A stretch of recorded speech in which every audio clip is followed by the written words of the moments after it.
뉴델리 시청자 여러분과 함께하는 김성일의 엣지라이프 16번째 시간인 오늘은 팬데믹과 함께 달라지고 있는 여행 패러다임에 대해서 이야기를 나눠볼까 합니다. 미국의 유명한 크루즈 전문 여행사에서 2023년에 출발할 180일짜리 크루즈 티켓을 판매했는데요. 값이 만만치 않은 이 크루즈 탑승권이 순식간에 매진이 되었다고 합니다.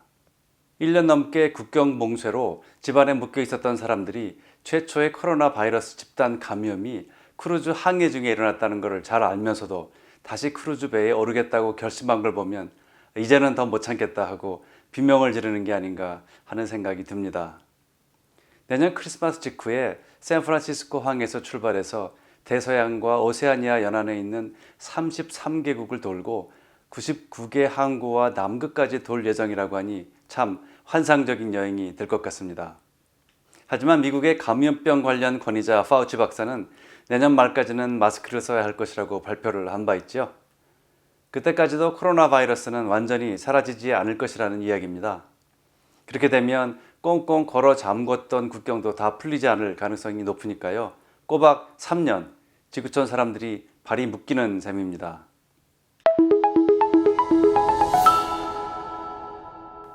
이야기가 난 김에 당분간은 꿈이 되어버린 해외여행 이야기 좀 해볼까요?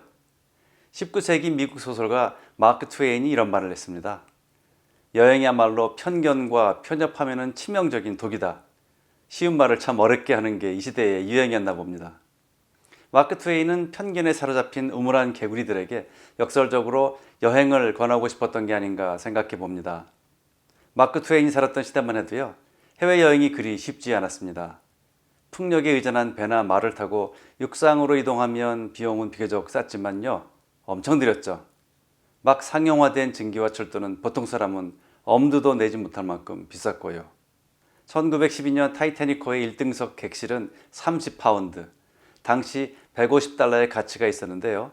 이것을 요즘 물가로 환산하면 1000만 원이 넘습니다. 1936년 독일에서 개발한 비행선 힌덴부르크호의 대서양 횡단 티켓 역시 400달러, 당시 100돈 가까운 금을 살 수 있는 엄청난 금액이었고요. 요즘 돈으로는 약 3천만 원 가량 됩니다. 그럼에도 불구하고 부유한 사람들은 많은 짐꾼과 노예들을 대동하고 몇 달씩 해외여행을 다녔고요. 그 여행의 결과는 새로운 사업이나 베스트셀러 혹은 인생관의 대전환으로 이어졌습니다. 그래서 여행은 지금까지 인류가 누릴 수 있는 가장 행복이자 배움의 기회로 높이 평가되어 왔습니다. 유엔 세계관광기구 UNWTO에 따르면 1950년에 불과 25만 건에 불과하던 해외여행 횟수는 2019년 말에 15억 건으로 늘어났습니다. 해외여행의 목적은 휴가가 절반 이상이고요. 출장이 11%, 나머지는 해외에 있는 가족이나 친구 방문 등입니다. 해외여행이 성장하면서 호텔, 식당, 렌터카 회사, 관광업이 탄생했습니다. 여행자들이 세계 총생산의 기여 정도가요, 2019년 말 현재 8조 9천억 달러, 우리 돈으로는 약 10,000조 원이나 됩니다. WTTC, 즉 세계여행관광협회에 따르면 코로나가 시작되기 전까지 전 세계 업종의 10분의 1인 330만 개가 여행 관련 업종이었습니다. 그런데 우리가 잘 알다시피 코로나 팬데믹과 함께 사람의 이동 본능에 의지해온 이 업종이 결정적인 타격을 입었습니다. 작년 3월에서 5월 사이에 전 세계 대부분의 해외여행이 거의 중단되었죠.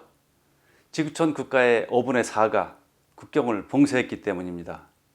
유엔 여행기구의 추산에 따르면 작년 한 해 항공 운행은 70%나 줄었고요. 여행객은 10억 명, 지출은 11억 달러가 줄었다고 합니다. 2008년 금융위기 때보다 10배나 더 큰 타격을 입었습니다. 백신 접종이 시작됐다고 하지만 여행업은 다른 업종이 모두 회복되고 난 다음에야 비로소 살아나기 시작할 것이라고 OECD는 예측하고 있습니다. 이런 상황 속에서 많은 여행 상품과 여행 붐은 공황 상태에 빠졌습니다. 하지만 팬데믹이 장기화되면서 사람들은 계속해서 답답한 실내를 벗어나 야외로 나가려는 시도를 멈추지 않았고요. 새로운 형태의 여행이 시작되고 있는데 그것이 바로 스테이케이션입니다. 아마도 올해 더욱 본격화되지 않을까 기대하고 있습니다. 스테이케이션이라고 하는 이 표현은 제게 무척이나 익숙합니다. 탄소 배출과 지구온난화와 관련된 고민을 오래전부터 해온 저는요, 이미 2007년에 이런 여행 패러다임의 변화를 꿈꿨습니다. 하지만 저 자신도 이 오랜 소망을 바이러스 덕에 이렇게 고통스럽게 이루게 될 줄은 몰랐습니다. 스테이케이션은 당시 기후변화 문제를 논의하기 위해서 환경운동가들이 모인 자리에서 가급적 먼 거리 여행을 줄이자는 취지로 방법을 찾던 중 나온 표현입니다. 이 말에는 두 가지 중요한 바람을 담았는데요. 하나는 탄소 발생의 주범인 항공 이용을 최소화하자는 것이고요. 두 번째는 항공 여행을 통해서 얻는 문화 다양성 체험을 국내 여행의 한 프로그램으로 대체 확대해 나가자는 것입니다. 실제로 항공 여행의 퇴보와는 대조적으로 국내 여행은 약진 중입니다. 물론 코로나 사태로 인해서 기존의 국내 여행 상품들도 거의 무용지물이 되었지만요. 시간이 지나면서 해외로 나갈 수 없는 사람들이 국내로 눈을 돌리기 시작했습니다. 국내의 숨겨진 산과 바다와 계곡들이 코로나로부터 안전하면서도 갑갑한 일상에서 오는 스트레스를 해결할 수 있는 진정한 휴식처로 거듭나고 있죠. 굳이 명소를 찾아 떠나지 않더라도 집 혹은 살고 있는 도시 안에 조성된 작은 공원과 휴양시설에도 바깥바람을 쏘려는 도시인들의 발길이 잦아지고 있습니다. 일상 가운데서 휴식 공간을 찾아 즐기는 여행, 경제적이면서 기후변화에도 동참할 수 있고 또 무엇보다도 공포스러운 유행병의 대유행으로부터 안전한 새로운 여행 패러다임 시대가 열리고 있습니다. 무엇보다 공원휴학을 전공한 사람으로서 스테이케이션의 확산은 무척 반가운 일이 아닐 수 없습니다. 스테이케이션의 또 다른 특징 중 하나는 여가 문화의 재편입니다. 이전에 여가라는 말은 일과 대칭되는 개념이었습니다.